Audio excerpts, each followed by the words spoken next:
Hello friends, welcome to my channel daily current affairs. So ఈరోజు మనం March 2, 2025 యొక్క current affairs చూద్దాం. First మనకి విజ్ఞాన్ భవన్ సమిట్ అనేది మన హైదరాబాద్ గచ్చిబౌలిలో జరుగుతుంది. దీన్ని ఎవరు ఇనాగరేట్ చేశారు అంటే మన డిఫెన్స్ మినిస్టర్ అయిన రాజ్నాథ్ సింగ్ గారు. ఫిబ్రవరి 28 నుంచి మార్చ్ 2 వరకు అనమాట. దీన్ని ఎవరు ఆర్గనైజ్ చేస్తున్నారు అంటే డిఆర్డిఓ, ఇంకా aeronautical society of India, Kalam institute of youth excellence. ఇది ఏంటి అంటే డిఫెన్స్ ప్రోడక్ట్స్ అన్నీ ఒక ఎగ్జిబిషన్ లాగా పెడతారనమాట. సో ప్రజలందరూ వెళ్ళి చూడొచ్చు అనమాట. నెక్స్ట్ మనకి న్యూ షిప్యాడ్ 31 మిషన్ అనేది బ్లూ హారిజోన్ సంస్థ లాంచ్ చేసింది. ఇది ఏంటి అంటే 6 ఉమెన్స్ని ఇందులో స్పేస్లోకి పంపిస్తున్నారు. So six womens are going into space through this mission. So మనకి ఒక ఇంపార్టెంట్ ఎందుకు అంటే ఇందులో మనకి జెఫ్ బెజోస్, సో మనకి అమెజాన్ ఫౌండర్ అయిన జెఫ్ బెజోస్ వల్ల కాబోయే వైఫ్ ఇందులో స్పేస్లోకి వెళ్తుంది అనమాట. So Lauren Sanchez New Shepard 31 మిషన్. నెక్స్ట్ మనకి భోపాల్ గ్యాస్ ట్రాజడీ. సో మన ట్రాజడీ 1984, భోపాల్ గ్యాస్ ట్రాజడీ 1984లో మనకి అక్కడ చాలా విషవాయువులు అనేవి వెళ్ళాయి కదా. సో గ్యాస్ ట్రాజడీలో అక్కడ మనకు ఆ వాటిన్నిటిని సేఫ్ డిస్పోజల్గా మనకి ఎక్కడ అంటే మధ్యప్రదేశ్ ఇండోర్ పీతాంపూర్లో దీన్ని సేఫ్ డిస్పోజల్ చేశారనమాట. సో ఆ టాక్సిక్ వేస్ట్ని మధ్యప్రదేశ్ ఇండోర్ పీతంపూర్. నెక్స్ట్ మనకి national human rights short film competition చూద్దాం. ఇందులో మనకి 2 ఫిలిమ్స్ అనమాట. సో మనకి ఫస్ట్ ప్రైజ్ ఎవరికి అంటే Doodh Ganga valley's dying life line అనమాట. ఈ ఫిలింకి ఫస్ట్ ప్రైజ్ అనేది వచ్చింది. సో 2 lakhs ప్రైజ్ మనీ అనేది ఉంటుంది. దీనికి డైరెక్టర్గా మనకి ఈఆర్ అబ్దుల్ రషీద్ భట్ అనమాట. సో జమ్మూ కాశ్మీర్కి సంబంధించిన ఫిలిం అనమాట ఇది. నెక్స్ట్ మనకి రన్నర్ అప్ అని చెప్పొచ్చు ఫైట్ ఫర్ ది ఫైట్. ఇది మన ఏపీకి సంబంధించిన మూవీ. దీన్ని ఎవరు డైరెక్ట్ చేశారు అంటే Kadarappa Raju. Second prize 1.5 lakh అనేది దీనికి ప్రైజ్ మనీ ఉంటుంది. Fight for the fight directed by Kadarappa Raju. Next మనకి తెలంగాణలో 3rd ఎయిర్పోర్ట్ అనమాట. సో మామునూరు ఎయిర్పోర్ట్ మనకి వరంగల్ డిస్టిక్. దీనికి సెంట్రల్ గవర్నమెంట్ అనేది అప్రూవల్ ఇచ్చింది. తెలంగాణలోని Mamunuru airport got approval from central government, Warangal district. Next మనకి మార్చ్ 8 ఇంటర్నేషనల్ ఉమెన్స్ డే కదా. ఆ రోజు ఏపీ గవర్నమెంట్ ఒక ప్రోగ్రామ్ని కండక్ట్ చేస్తుంది. అదేంటి అంటే Prerana Shakti on the eve of womens day March 8.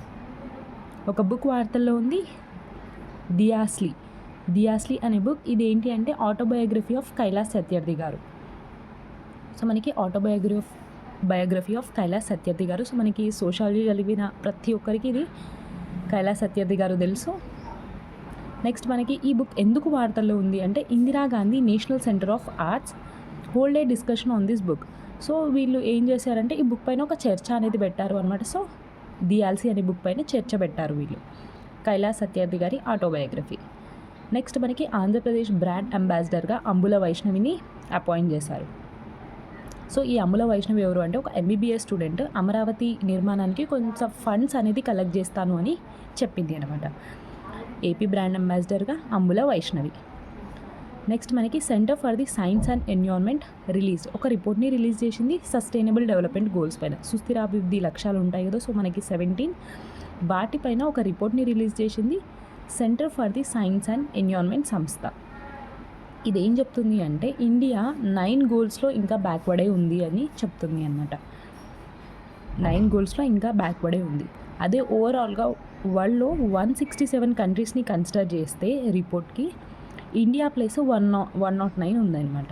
109 out of 167 India's place. అదే మన ఇండియాలో స్టేట్స్ పరంగా చూసుకుంటే ఎస్డీ గోల్స్లో టాప్ స్టేట్ ఏది అంటే ఉత్తరాఖండ్ 79.2 స్కోర్ తోటి. సెకండ్ తమిళనాడు, లాస్ట్ బీహార్ అనమాట. మనకి ఒక శాసనం బయటపడింది ఆంధ్రప్రదేశ్లోని కడప జిల్లా సిద్దివటం ఫారెస్ట్ ఏరియాలోని ఇక్కడ అంటే శ్రీలంక మాల్తేశ్వర వైల్డ్ లైఫ్ సాంచురీలో ఇది బయటపడింది. ఇది ఏంటి అంటే మనకి 6th సెంచరీకి సంబంధించిన కుషన్స్ శాసనం అనమాట. ఇది మనకి సంస్కృతం ఇంకా శంభులిపి సిద్ధుమాత్రిక లిపిలో ఇది ఉంది అనమాట.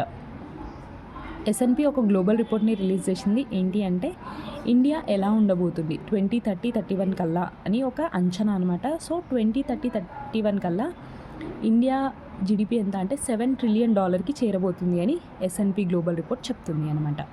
అదే జిఎస్డిపి పరంగా అంటే రిచ్ స్టేట్గా ఏది నిలిచింది అంటే Maharashtra first, second Tamil Nadu, third Karnataka. అదే టీఎస్జిఎస్డిపి చూస్తే 16.5 lakh crore. ఇది ఏంటి అంటే దేశ జీడిపిలో 4.90% కాంట్రిబ్యూట్ చేస్తుంది.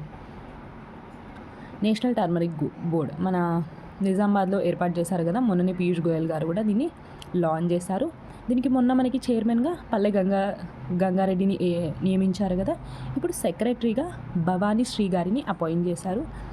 దీని మనకి ఒక ఐఏఎస్ ఆఫీసర్ 2017 బ్యాచ్ అధికారిని అనమాట. నెక్స్ట్ మనకి ఫిబ్రవరి అయిపోయింది, జిఎస్టీ కలెక్షన్స్ వస్తాయి. సో ఎంత అంటే 1.84 lakh crore అనమాట. నెక్స్ట్ మనకి వన్తారా అనగానే మనకి జామ్నగర్ గుజరాత్ గుర్తొచ్చేస్తుంది. ఇది ఏంటి అంటే ఎలిఫెంట్స్ అనే కాదు, సో లైక్ నార్మల్గా ఏ యానిమల్స్ అయినా రెస్క్యూలో ఉంటే కాపాడి అక్కడ ట్రీట్మెంట్ అనేది ఇస్తారనమాట. సో గుజరాత్.